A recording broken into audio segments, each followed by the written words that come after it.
Hello everyone, welcome to Hindi रोचक कहानियाँ channel. आज की कहानी है कैरेक्टर लेस है तू। ये कहानी स्वरचित और मौलिक है और इसके सभी पात्र काल्पनिक है। ये कहानी आपके मनोरंजन के लिए लिखी गई है। अगर आपको कहानी पसंद आए तो वीडियो को लाइक करें, शेयर करें और चैनल को सब्सक्राइब करें। एक 6 साल की बच्ची तन्वी सुंदर सी गुलाबी फ्रॉक में 2 चोटी बनाए अपनी आया मधु के साथ शाम के समय पार्क में खेल रही थी।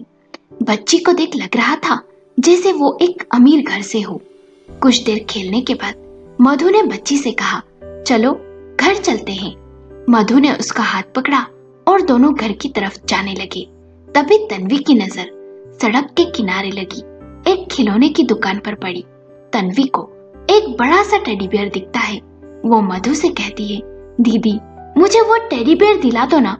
मधु कहती है, बेबी कल मम्मी की छुट्टी है, वो कल तुम्हें दिला देगी। तन्वी कहती है, नहीं मुझे अभी चाहिए, मुझे अभी लाकर दो, नहीं तो मुझे घर नहीं जाना। मधु उसे चलने को कहती है पर तन्वी जिद पर अड़ जाती है और रोने लगती है। मधु को गुस्सा आने लगता है। वो बड़बड़ाती है, दीदी ने इसे बड़ा बिगाड़ रखा है, बहुत ही जिद्दी हो गई है ये लड़की, अब मुझसे संभलती भी नहीं। मधु कहती है, रुक तेरी मम्मी को फोन लगाकर कहती हूँ। वो फोन लगाती है, कहती है, दीदी बेबी बहुत जिद्दी कर रही है, उसे टेडी बियर चाहिए, बीच सड़क पर ही खड़ी हो गई, घर ही नहीं आ रही, क्या करूं। रागिनी ने कहा, मधु ऐसा करो उसे टेडी बियर दिला दो, तुम्हारे पास पैसे तो है ना। हाँ दीदी पैसे तो हैं, पर कितने का आएगा, पूछती हूँ दुकानदार से। ठीक है कुछ देर में मैं भी ऑफिस से निकलती हूँ, कहकर रागिनी ने फोन रख दिया। मधु दुकान में बैठी बूढ़ी औरत से पूछती है, अम्मा ये टेडी बियर कितने का है। बूढ़ी औरत कहती है, मालिक से पूछकर बताती हूँ। तभी दुकान का मालिक आकर 700 रुपए दाम बताता है। मधु अपने पर्स में रुपए देखती है। दुकान वाले को रुपए देकर टेडी बियर खरीद लेती है। टेडी बियर बड़ा होने के कारण उसे समझ नहीं आता कि टेडी बियर उठाए या बेबी को संभाले, इसलिए वो दुकानदार से कहती है, यहाँ पास ही में घर है, क्या आप घर तक पहुंचा देंगे। दुकान मालिक बूढ़ी औरत से कहता है, अम्मा आप इनके साथ ये टेडी बियर लेकर चली जाओ। वो मधु के साथ चली जाती है। कुछ दूर चलने के बाद घर आ जाता है। टेडी बियर मधु को देने के बाद बूढ़ी औरत कहती है, बेटा एक गिलास पानी मिलेगा। मधु कहती है, आप बैठो बाहर लॉन में, मैं लाती हूँ। पानी पीने के बाद बूढ़ी औरत जैसे ही जाने लगती है तो उसे चक्कर आ जाते हैं और वो कुछ देर वहीं बैठ आराम करती है। वहां तन्वी को खेलते देख वो सब भूल उसके साथ खेलने लगती है। कुछ देर बाद तन्वी की माँ रागिनी ऑफिस से घर आती है। वो तन्वी की तरफ देखती है।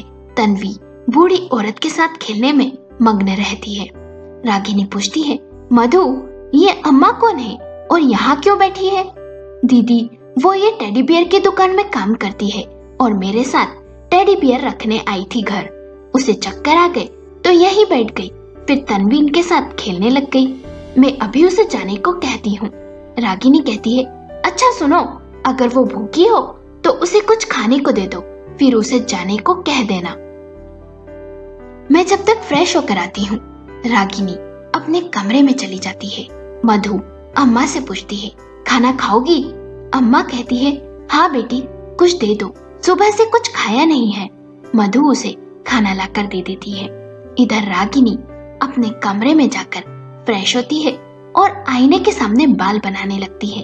उसे उस बूढ़ी अम्मा की गरीबी देख उसका अतीत याद आता है कि कैसे माँ बाप के गुजर जाने के बाद गरीबी में भैया भाभी के साथ नौकरानी की तरह रही और साथ ही पढ़ाई में अच्छी होने के कारण स्कॉलरशिप मिली और स्कूल पूरा किया। फिर जब कॉलेज में पढ़ती थी तब एक दिन कॉलेज की तरफ से वे सब पिकनिक पर गए। रागिनी और उसकी सहेलियां हंसी ठिठोली कर रही थी। तभी उसकी हंसी ने आकाश का ध्यान खींचा। आकाश दिखने में बहुत ही हैंडसम था। लड़कियां कॉलेज में उसकी दीवानी थी। आकाश उसे छिप छिप कर देखने लगा। उसने पूरे पिकनिक में सिर्फ और सिर्फ रागिनी की ही तस्वीरें ली थी। वो रागिनी से बात करने के बहाने ढूंढने लगा। कुछ दिनों में रागिनी और आकाश की दोस्ती हो गई। रागिनी को भी आकाश अच्छा लगता। एक दिन रागिनी से आकाश ने अपने दिल की बात कह दी। दोनों साथ घूमते, समय बिताते। आकाश का कॉलेज खत्म हुआ। रागिनी का भी 1 साल बाकी था। आकाश नौकरी ढूंढने लगा, पर उसे 6 महीने तक कोई नौकरी ना मिली। वो निराश हो गया। आखिरकार रागिनी के कहने पर उसने एक कोचिंग इंस्टीट्यूट में नौकरी कर ली। कुछ दिनों के बाद आकाश और रागिनी ने मंदिर में साधारण तरीके से शादी कर ली। रागिनी की सास शीला का व्यवहार रागिनी के साथ आकाश के सामने अच्छा रहता, और जब आकाश घर पर नहीं रहता तो उसे कुछ न कुछ सुनाती ही रहती।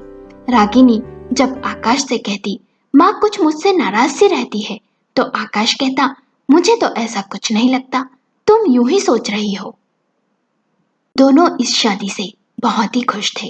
रागिनी ने शादी के बाद भी स्कूल में पढ़ाना जारी रखा, जिससे घर में 2 पैसे ज्यादा आ सके।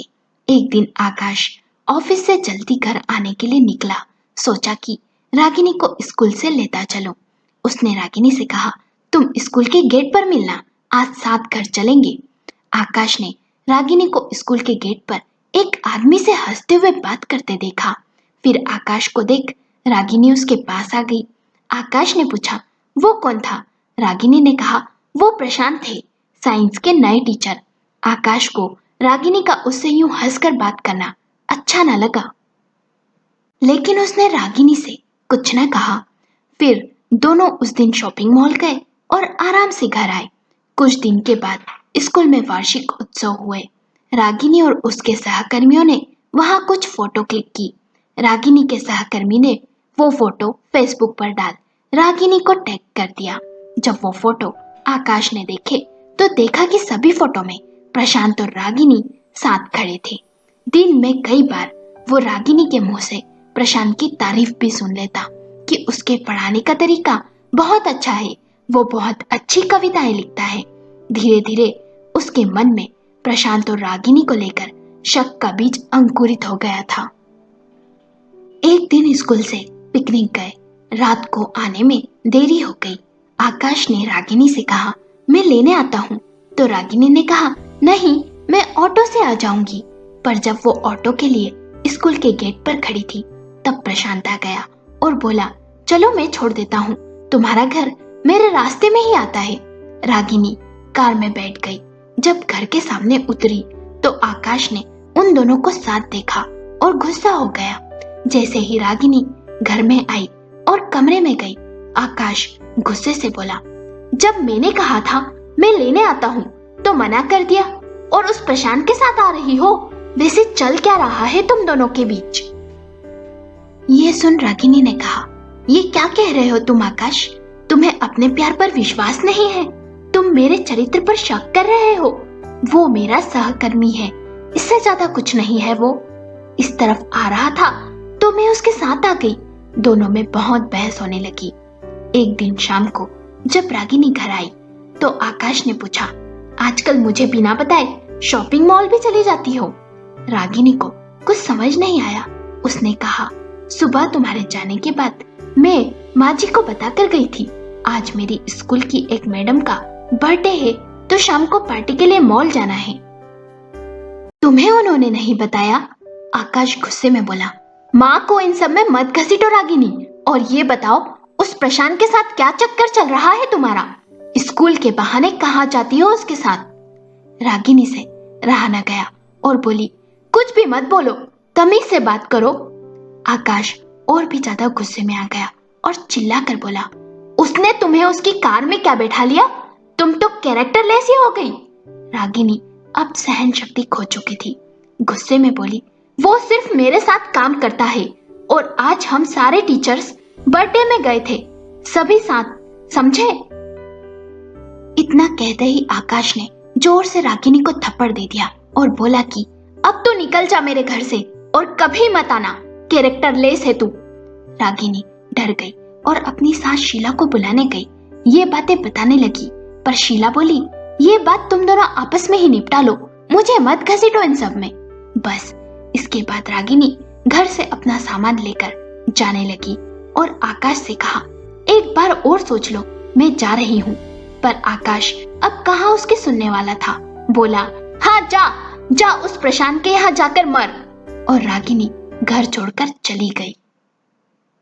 इतने में तन्वी की जोर जोर से हंसने की आवाज सुनाई दी और रागिनी ने अतीत के बारे में सोचना बंद किया और मधु से कहा, जा तन्वी को ले आ और अम्मा को जाने को बोल।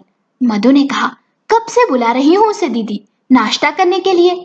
वो है कि सुनती ही नहीं है, बहुत जिद्दी हो गई है, आप ही ले आओ उसे, मैं खाना बना देती हूँ रात का।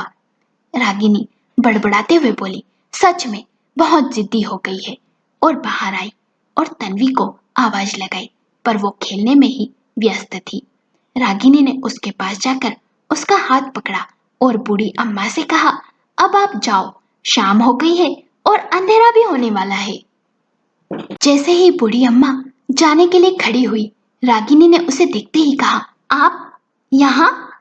अम्मा की नजरें कमजोर होने के कारण वो उसे पहचान न पाई। फिर ध्यान से देखा तो आश्चर्य से बोली, तुम? अम्मा कुछ देर रागिनी को देखती रही और कहा, चलती हूँ। रागिनी ने कहा, रुको, चलो मेरे साथ अंदर आओ। और पूछा कि यहाँ क्या कर रही हो? अम्मा कुछ देर मौन थी, फिर बोली, मैंने अपने बेटे की शादी अपनी सहेली की बेटी नीलिमा से करवा दी थी, पर कुछ दिनों के बाद उसके तेवर बदलने लगे।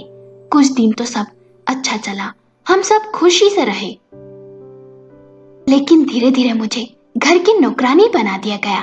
पर पोते पोती को देख खुश रह लेती थी। बहुत गालियां सुनी नीलिमा से, और जब मैंने अपनी सहेली अभिलाषा से कहा कि नीलिमा मुझे पैरों की जूती समझती है, तो वो बोली, मेरी बेटी मॉडर्न है और अमीर भी, उसे नौकरों से काम करवाने की आदत है। अब तुम्हारे यहाँ तो नौकर है नहीं और तुम्हारे बेटे को अमीर घर का दामाद भी तो बनना था, तो मेरी बेटी की इतनी सेवा तो करनी ही पड़ेगी। लेकिन फिर भी मैं समय निकालती रही। एक दिन अभिलाषा के पति को बिजनेस में घाटा हो गया और जो करोड़ों का कर्ज था चुका न सके और सड़क पर आ गए। जैसे तैसे तो अपना बंगला बेचकर कर्ज चुकाया। इधर मेरे बेटे और नीलिमा ने घर बेच दिया और अपने सास ससुर के साथ बच्चों को लेकर दूसरे शहर चला गया, जहां अभिलाषा के पति का छोटा सा पुश्तैनी घर था। इतने में रागिनी ने पूछा, तुम्हें नहीं ले गया? अम्मा बोली, मुझे भी ले जा रहा था, पर अभिलाषा ने कहा, इतने पैसे नहीं है कि मुझे पाल सके। और नीलिमा ने मेरे बेटे से कहा, वैसे भी ये किसी काम की नहीं है, अब बूढ़ी हो गई है, घर का काम भी नहीं होगा इससे। और मेरे बेटे से पूछा, तुम्हें बच्चों के साथ रहना है या माँ जी के? बस फिर उसने मेरी तरफ देखा और कहा, माँ मुझे माफ कर दो, ये लो 1000 रुपए और गांव चली जाओ, वहीं छोटा मोटा कमरा देख लेना।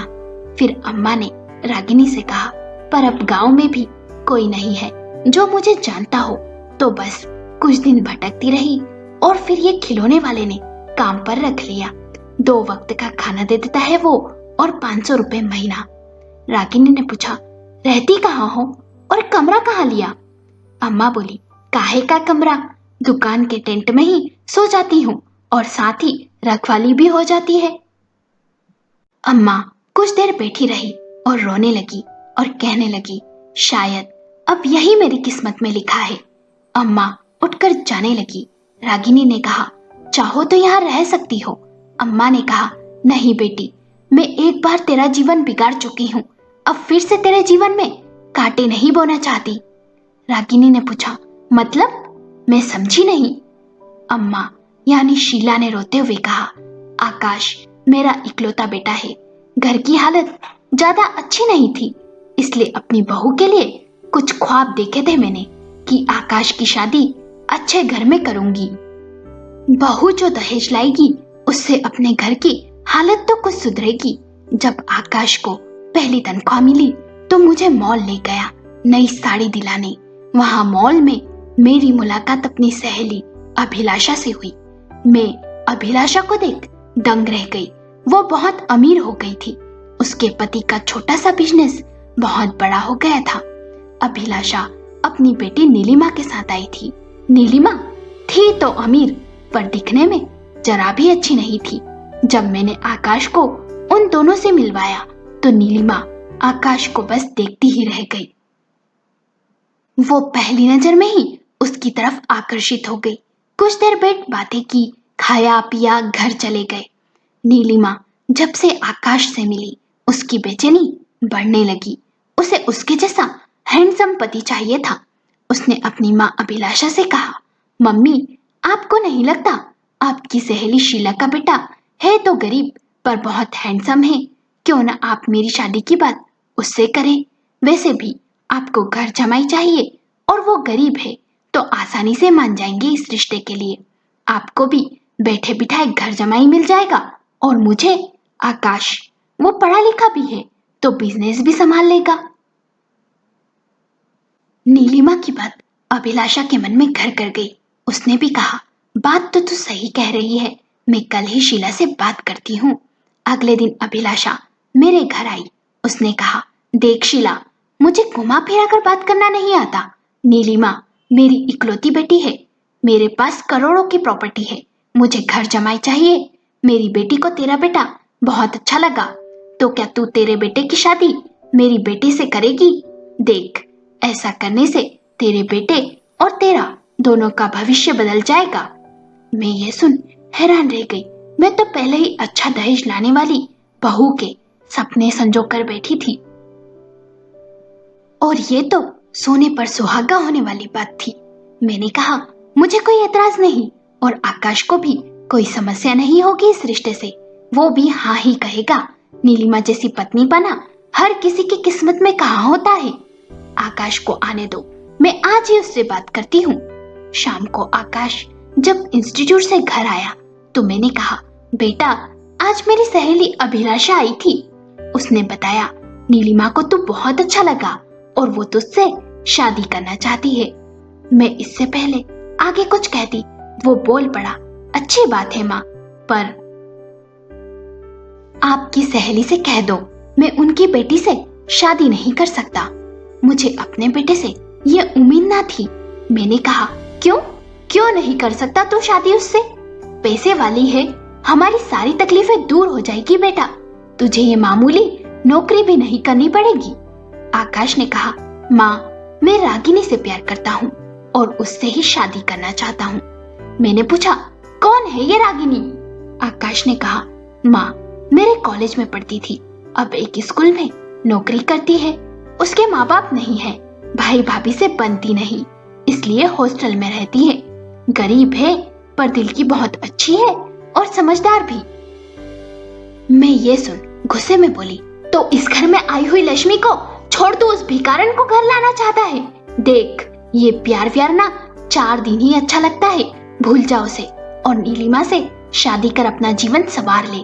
उस गरीब मामूली स्कूल में नौकरी करने वाली से शादी करने से कोई मतलब नहीं है बेटा। आकाश ने गुस्से में कहा, माँ, मैं तो उससे ही शादी करूंगा, कह देना उस अपनी सहेली की बेटी से, समझी? मुझे पैसों से कोई मतलब नहीं है, कहकर चला गया। मेरे अरमानों पर पानी फिर गया। अब क्या करूं, कुछ समझ नहीं आ रहा था। अगले दिन अभिलाषा फिर मुझसे मिलने आई और मैंने उसे सारी बातें बताई। अभिलाषा कहती है, देख, तू तेरे बेटे को समझा, उसकी किस्मत बदल जाएगी मेरी बेटी से शादी करके। मैंने कहा, ठीक है, मैं एक बार और समझा कर देखती हूँ। कुछ दिन बाद अभिलाषा फिर मुझसे मिलने आई और उसने बताया कि नीलिमा ने पूछा, क्यों मना कर दिया आकाश ने? माँ, मुझे आकाश ही चाहिए, मुझे वो बहुत पसंद है। अगर शादी उससे नहीं हुई तो मैं कभी शादी नहीं करूंगी। ये सुन अभिलाषा परेशान हो गई, इसने मुझसे एक बार फिर आकाश से बात करने को कहा। पर जब मैंने फिर आकाश को नीलिमा से शादी के लिए कहा तो आकाश ने गुस्से से कह दिया, मैं तो शादी रागिनी से ही करूंगा माँ, अब आप मुझसे इस बारे में बात ना ही करो तो अच्छा होगा। फिर मैंने अभिलाषा को फोन करके बताया कि मेरे बेटे की आंखों पर रागिनी के नाम की पट्टी बन गई है, वो कुछ देखना सुनना नहीं चाहता। ये सुन अभिलाषा का दिल टूट गया, क्योंकि आज तक उसने अपनी बेटी की हर इच्छा पूरी की, पर आज वो कुछ नहीं कर पा रही थी। मैं हमेशा से एक अमीर बहू की चाह रखती थी और मेरे ये अरमान पूरे भी होने वाले थे। यदि मेरा बेटा तुझसे शादी ना करके नीलिमा से शादी कर लेता, पर उसने तुझसे शादी कर ली। मुझे तो फूटी आंख नहीं सुहाती थी। एक दिन तू घर पर नहीं थी, तब मैंने आकाश से कहा, देख देख बहू को कोई भी काम नहीं करती, सब मुझे ही करना पड़ता है, कैसी लड़की से शादी कर ली तूने। आकाश ने कहा, माँ ऐसा कुछ नहीं है, वो काम करती तो है घर का, अब उसे नौकरी पर भी तो जाना पड़ता है। ये सुन मैं चुप रह गई। मैं तेरे बारे में कुछ भी कहूँ वो तेरा ही पक्ष लेता। अब मुझे मौके की तलाश थी और फिर मैंने आकाश और तेरे बीच प्रशांत को लेकर हो रही बहस को सुन लिया। आकाश को जो तुझ पर थोड़ा सा शक था उसे मैंने यकीन में बदलना शुरू कर दिया। मुझे इस बात पर आकाश को भड़काने का मौका मिल गया। मैं रोज बात बात पर आकाश को कहती, आजकल रागिनी का चाल चलन कुछ ठीक नहीं है, फोन पर भी लड़कों से बातें करती रहती है। पर आकाश ने ज्यादा ध्यान नहीं दिया। जिस दिन तू बर्थडे पार्टी में गई थी उस दिन मेरी सहेली अभिलाषा ने तुझे मॉल में देखा और सीधे घर आ गई और नमक मिर्च लगाकर बोली, आज मैंने तुम्हारी बहू को एक लड़की के साथ शॉपिंग मॉल में देखा था, एक दूसरे के बहुत करीब बैठे थे, एक प्लेट में नाश्ता भी कर रहे थे, लग रहा था कि प्रेम प्रसंग चल रहा है। आकाश भी उस दिन जल्दी घर आ गया था। ये बात आकाश ने भी सुनी, पर वह अनसुनी कर कमरे में चला गया। अभिलाषा के जाने के बाद मैंने मौके का फायदा उठाया और आकाश के कमरे के पास जाकर बड़बड़ाने लगी। आजकल बिना बताए बन ठन किसी के भी साथ चली जाती है, पर किसी और लड़के के साथ गुलछर्रे उड़ाने जा सकती है, ये सोचा नहीं था। हे भगवान, यही मिली थी इस घर की बहू बनाने के लिए। उसके बाद तू घर आई और तुम दोनों में झगड़ा शुरू हो गया और तू घर छोड़ चली गई। मेरे सारे अरमान पूरे हो गए और तुझसे पीछा छूटा, पर इन सब में आकाश की कोई गलती नहीं थी। मैं ही तेरी दोषी हूँ, मुझे माफ कर दे। और शीला रोने लगी। रागिनी ये सुन हैरान थी, उसे अब तक ये सब बातें पता नहीं थी। रागिनी ने कहा, जितनी गलती तुम्हारी है उतनी ही गलती तुम्हारे बेटे आकाश की भी है। उसे मुझ पर भरोसा ही नहीं था, मुझे बिना सोचे समझे घर से जाने को कह दिया और उसके बाद उसने पलटकर मुझे कभी ढूंढा भी नहीं। शर्म आती है मुझे अपने आप पर कि मैं ऐसे इंसान को पहचान न पाई। शीला कहती है, अच्छा बेटी मैं चलती हूँ, तू हमेशा अपने पति और बेटी के साथ खुश रहे। रागिनी कहती है, क्या? कौन सा पति?